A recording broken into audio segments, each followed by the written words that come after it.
What's up, guys? It is Chris back with another watch unboxing. Today we're taking a look at Wancher yet again. Wancher, I did an unboxing of their Nache, and that's their chronograph, pilot inspired chronograph that you see here. It has the ST19 in it. It came in at around $550. Very good looking watch, and it has a rotating bezel that is made out of metal, and it is PVD coated. It just looks really good.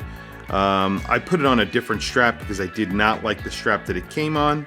However, a lot of people came back in the comments and they were really impressed with the watch. They were not impressed with the name Wancher. They thought it was a little it was bad or close to a word that is not exactly the best word that you want to be called. And so I have another unboxing to do. And it is yet another chronograph. It's actually called the Chronograph. Their packaging is not great. It's fine as long as they put that money back into the watch, of course. Cardboard outer box, signed Wancher. And then you have a wood inner box, very unfinished. Just a very plain, very unfinished wood in box. And then a card that just points you to the website for anything like servicing or questions about your watch. And here it is. Now, immediately you guys can see there is some influence here from other watch brands, naming two, Rolex and Omega. So this is definitely looking like a Speedmaster met a Daytona and had a baby. Now, what you're getting here, you're getting actually screwed in crowns, just like you do on a Daytona, screwed in crowns, screwed in pushers. The dial itself is laid out just like a Speedmaster. It's all one color, it's black. The subdials aren't sunken like a Speedmaster. However, the dial is completely printed, and you have what look like sword hands on the dial. And I'm going to unwind it, and then we're going to just see how smooth it is. And it is pretty smooth. This is, like I said, this is the ST19. It is a seagull movement made in China. A reliable movement, pretty good movement. I've had watches with this movement in it. I actually prefer this over getting a quartz movement because they are so cheap, and that makes a lot of sense to me. So this is a $300 watch. It's actually a pretty decent watch for $300. You're getting something that looks like a much more expensive watch. You're getting a hand wound movement. This is a domed acrylic crystal, an aluminum bezel. It's 40 millimeters. It wears exactly like a Daytona. It has essentially a Rolex Daytona replica case. You're getting screwed in crown and pushers.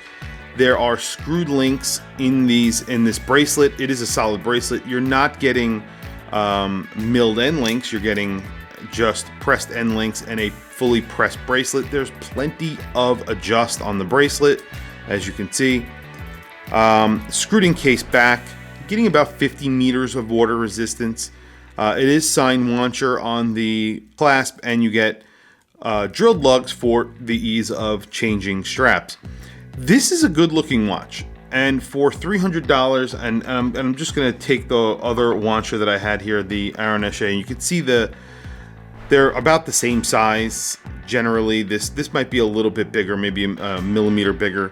Same crown and everything. Crown is signed, but when you're looking, you're getting this movement. It's the exact same movement. It's finished the same way also, because that's just the way they do it. They finish them like this by machine, so every single one is finished. And it is a pretty movement to look at. I mean, if you're going to look at the very, very fine details, no, it is not a pretty movement. In fact, the finishing it looks like a machine finished movement. But I mean, if you're going to get a quartz movement, even a mecha quartz movement, those are all machine made. They aren't finished. They look very plain. Usually you do not see them from the back through a glass. This does not have a back that you can see it through. 15 millimeters wide, by the way, on this watch. But the point is that you're getting a hand-wound mechanical watch that looks really good. You get these 3 sub-registers that work when compared to other watches in this price range, that you may be getting something that isn't really a chronograph And look, you could unscrew these crowns. So let me show you the chronograph action. It's actually pretty solid on this watch. This movement, the ST19, made by Seagull, Chinese movement, but it is very reliable, or pretty reliable from most experiences that I've had or I have seen on the internet. It does offer a few benefits over, quartz as well. Quartz offer some benefits over a mechanical chronograph, obviously. Your reliability. So if this is going to be your only watch, a quartz chronograph is going to be more reliable in the long run. It's going to be thinner, and you're going to have more accuracy. But this adds a little bit nicer of a sweep second, depending on the quartz chronograph. If you're getting a Mecha Quartz, yes, you're going to get a pretty good sweep on that, but it's not going to be as smooth as the sweep second on here. And then you get this really nice layout of the 3 registers here. You can get that on a quartz chronograph as well now, but it's a little bit satisfying to use a mechanical movement winding your watch every day. But again, there's a disadvantage to that because you have to wind your watch on a pretty regular basis. So that's really up to the purchaser. $300 is in the realm of what a quartz chronograph actually costs. This is a little bit more expensive, $550, so not really in that realm. And it's really up to like the person who is buying the watch. Do they want to bother winding the watch every single day? You can get a mechanical chronograph, or you can get a Mecha Quartz. I think this is a good replacement for a Mecha Quartz for someone who really wants a mechanical. I like a mechanical movement. I like to see it though as well, so you can't see it in here. That would be helpful on this watch, but for $300, not bad. So very quickly, I'm going to do a wristwatch check. Today I am wearing my Eterna. This is a 1948. This watch, as you can see, the date mechanism is broken. It actually switches over, but it gets stuck in between dates for some reason. I would imagine it has something to do with the date wheel. Something happened.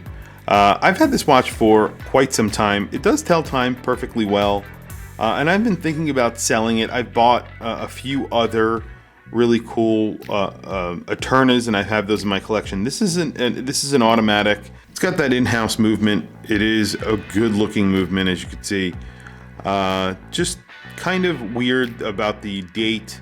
But anyway, I'm going to try and sell it. I didn't pay a huge amount of money for it, so I figure maybe I try and sell it. If anybody is interested, you can hit me up. I will probably throw it on eBay, but if you want to get it before I do that, just send me a message and I will let you see it, or send you more pictures or whatever you need. So here is that Wancher on my wrist. It looks a lot like a Rolex. It looks a lot like a Speedmaster. The layout there. The dial itself, the coloring, the loom that they've used, the dial layout itself. You have an outer track, inner track. There's like these dagger sort of indices, and then you have just a double hash at the 12 o'clock, which doesn't really go with the rest of the dial. It's kind of odd, but the bezel itself is very nice. Obviously, it's fixed, just like the Speedmaster and the Daytona. So this is really meant to be a racing chronograph, obviously, and it pretty much has the same case as the Daytona, and then elements of the Speedmaster mixed in. So the bracelet itself is kind of weird. I don't know why they put screwed links but pressed, and they're nice big screwed links, but they put a pressed clasp, and it's a really kind of cheap press clasp. It's nice, it's functional, but it's just kind of cheap. Anyway, I will do a quick loom shot, then we'll wrap up the video. So here you have it. Loom, not Wancher's specialty. They don't list the type of loom that is actually on this watch, and the water resistance is sort of conflicting on their website. One area it says 100 meters, another area says 50 meters. I can imagine with both screw down crowns you're getting 100 meters water resistance, unless they're not really sealing anything that tightly. I think this probably is 100 meters water resistant. Maybe they upgraded it to 100 meters water resistance and they didn't update their website. They have a pretty weird website. It's not that great. But This is a pretty cool watch, and it is a pretty good value. And you're getting pretty decent lume here. It's a sort of a twilight situation. This is the other Wancher that I unboxed. I have another unboxing coming from Wancher. That is their dive watch. Hopefully that one will have better lume. You can see this does not have very good lume, the Aeronache, and then this is a little bit better because those indices are a little bit bigger, and I guess more heavily applied to those indices as well.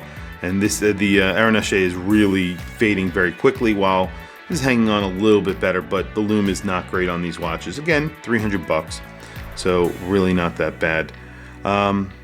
In general, you know, the watch is finished pretty well, but I will be wearing the watch over the next few weeks, and I will give you guys a full review. I probably will review both of these watches at the same time, and then do a separate unboxing and review for the diver.